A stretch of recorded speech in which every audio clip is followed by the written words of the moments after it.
is that Tua's cap number is higher than Josh Allen's the next 4 years. I think you could, there's ways if to lower that. You could, you restructure it, you could cut him, whatever. But it is interesting watching Tua last night, is that NFL general managers got into this weird space for about 10 years where they convinced themselves size doesn't matter for quarterbacks. From 2017 or 2012 to 2023. Russell Wilson, Johnny Manziel, Tua, Bryce Young, Kyler Murray. Yeah, how are they all doing? Well, what about Jalen Hurts? The Eagles throw the ball less than every team in the league. Since the bye last year, they throw even less. The organization is telling you, yeah, we don't want our smaller quarterback having to look over 6-7 offensive linemen and throw. We're going to throw about 23 times a game.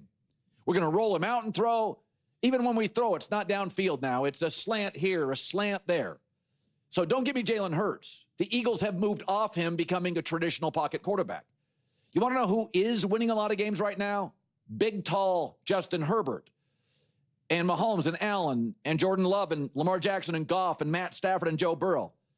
Yes, offensive linemen now are 6', 7.5 regularly. Size has always mattered. Drew Brees is the exception. He is the outlier. He is the only small quarterback who had sustained greatness for 15 straight years. And Sean Payton was some of that, but mostly he was the most obsessed with accuracy quarterback of my life. Drew Brees is the outlier. Size didn't matter that much.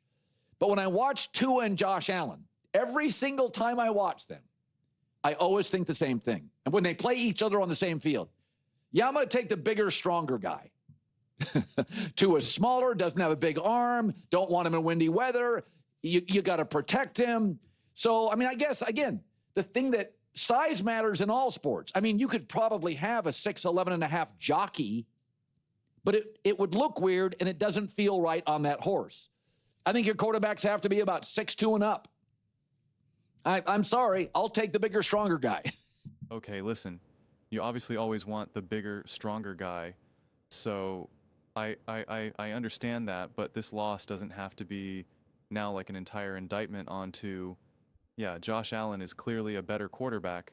Josh Allen is one of the greatest quarterbacks of all time. And Tua actually played really well this game.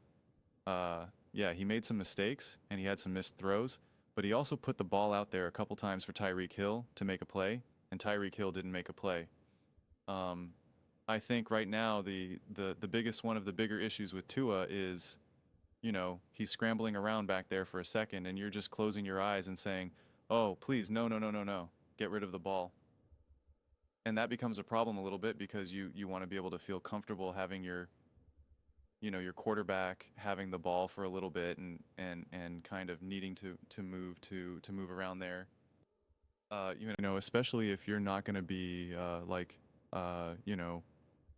as much as a traditional pocket passer as, say, I don't want to just use Tom Brady, but like Kirk Cousins or someone, then it's like, okay, but if you are going to be a little bit smaller, then you definitely certainly have to be able to use your legs and be a little mobile, and that we know it all with Tua right now with regards to that. And it's tough because he had that interception. He made the right read, didn't pick up the right guy. Like it was a good play.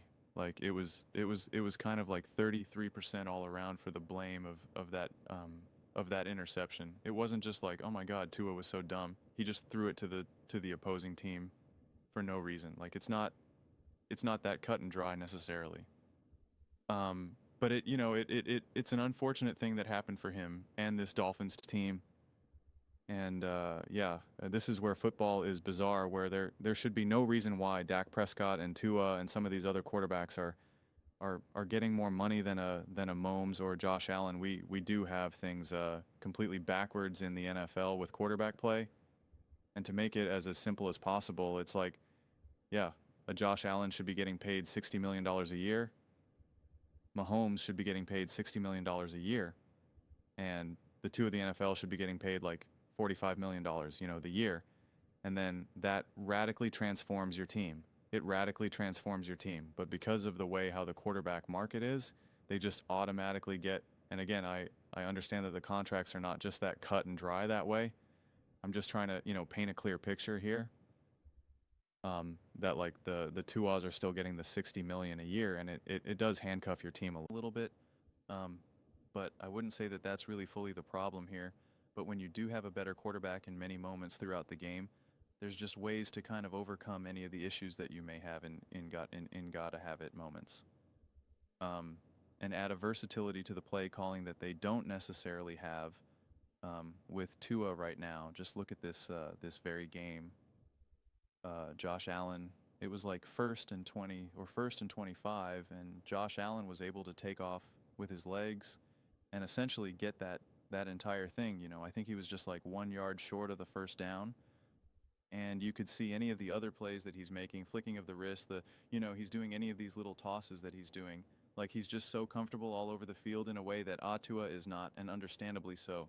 But that doesn't mean that it's just like, he's too small, he's not good, he's struggling, he's a bad quarterback, he doesn't have a big arm, he's not this, he's not that. And it's like, no, I fully believe that you can win a lot of games as proven with a Tua. But you do need a really great situation. And that great situation becomes harder to come by the more money that you have to pay a Tua. And that's something that these teams have to start to understand and have to be, and the quarterbacks themselves, like, it's really going to take one day a team and a few teams just to be like, no. And unless you are truly a top 3 quarterback, we are not just resetting the quarterback market year after year we're not doing it. We are absolutely not doing it. And then that can kind of restore balance. But I'm certainly not blaming Tuba for getting all the money that he can get. That's for sure. Get your money. Especially when he got paid, he was his career was already slightly imbalanced because of injuries and whatnot. So, I'm a huge Tua Tagovailoa fan. And so I'm happy that he got his money. I'm happy he got his generational wealth. He gets to take care of his entire family, for the end of time. So I am certainly not knocking him for that.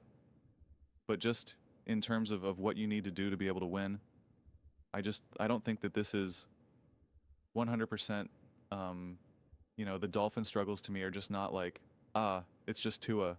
If you have better quarterback, you win some games. This was not a perfect game by Tua. Like, he had a couple missed throws for sure, but it's just like, I don't know. I just don't see this as Tua being the glaring issue of this team. But to be fair, he's not the solution either. And what Colin's talking about with Jalen Hurts is that's just incorrect. Talking about, he only throws this amount of times, like with Josh Allen, who's a monster. He's won a lot of games not throwing the ball 35, 40 times as well.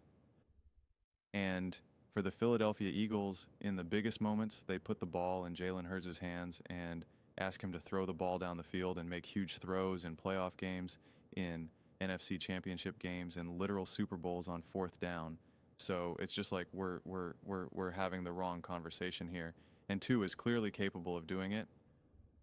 And the solution to make the Dolphins win is to not have Tua only throw the ball 21-20 times, because he's just not good enough to throw the ball. It's like, no, it's a winning approach when you have the team to be able to do it. And the run game and your quarterback can also run like Jalen Hurts can do. And so you have a big threat within the RRPO in terms of like being able to hand the ball off, keep the ball and throw, and run yourself. That there's a depth of versatility that the Philadelphia Eagles have with a Jalen Hurts that they just do not have with Awa right now. So, but yeah, I mean, in a vacuum, sure, you always want that quarterback who's, who is built like a Josh Allen or Justin Herbert. Doesn't automatically mean you're going to be great, because the NFL is littered with players that look big and strong and can't do anything. Okay? That they just fundamentally struggle. I think Tua at this point is he's a good quarterback. He's not a backup quarterback. He's not a bottom of the NFL quarterback. He is a good starting quarterback, who's just right in the middle of the pack. And with that, you need to build an awesome team. You need to have an awesome defense. You need to have an awesome run game. Like, you need to have a great coach. And they had pieces of that over the years. And we saw the type of offense that this team was able to run. But then they weren't able to be any more versatile than that. It was just either all these big plays, run real fast, and get after it or not. And then when the weather does get worse, when it does get colder, when it does get windier, snowier, you're in the playoffs. Things start to really shrink down and get smaller and smaller. They weren't able to adapt, and that is, some on two, some on coaching, and that is where defense, you need an elevation of defense to now also be able to slow down the opposing team. Like to me, this is, more of a team and structural issue than just two is just not good enough. And if you had a better quarterback, the Dolphins would be winning these games and winning the division. It's like, yeah, maybe if you had one of the greatest quarterbacks, right? If you had Josh Allen, Patrick Mahomes, or Lamar Jackson, sure, but you could say that about every team that's not, reaching the stars, okay? So, like, that's just you. You could say that the 49ers would be better. The Dallas Cowboys would be better. Like you just name every single team under the sun. And so it's just, I just think it becomes slightly, just, I don't want to say completely the wrong conversation. It's just not the most, it's not the conversation that gets you to where you're trying to get to the fastest. But I don't have an easy solution with this Dolphins team right now because of how the team is structured. And because, it's just like, what has this team done to evolve and grow? What has this team done to make sure that their defense is significantly better, that they are more organized and more buttoned up and not making these mistakes, and can execute better down the stretch, not getting a running into the punter penalty and giving and giving Josh Allen and the Buffalo Bills free range to score another touchdown. It's just like, those are the things that get you. But if that doesn't happen, this whole game completely changes. And then we can have a whole conversation about, Tua, he has evolved. He is an exception to the rule and this and that and this and that. So, just is what it is. But those are just my thoughts. I'd absolutely love to hear yours. What do you guys all think about the Miami Dolphins and Tua? Do you think he's the main limiter of this team? Let me know in the comments below. I read every single comment. So whether you agree with me or disagree with me, either way, let's get in some discussions. Let's get in some fights.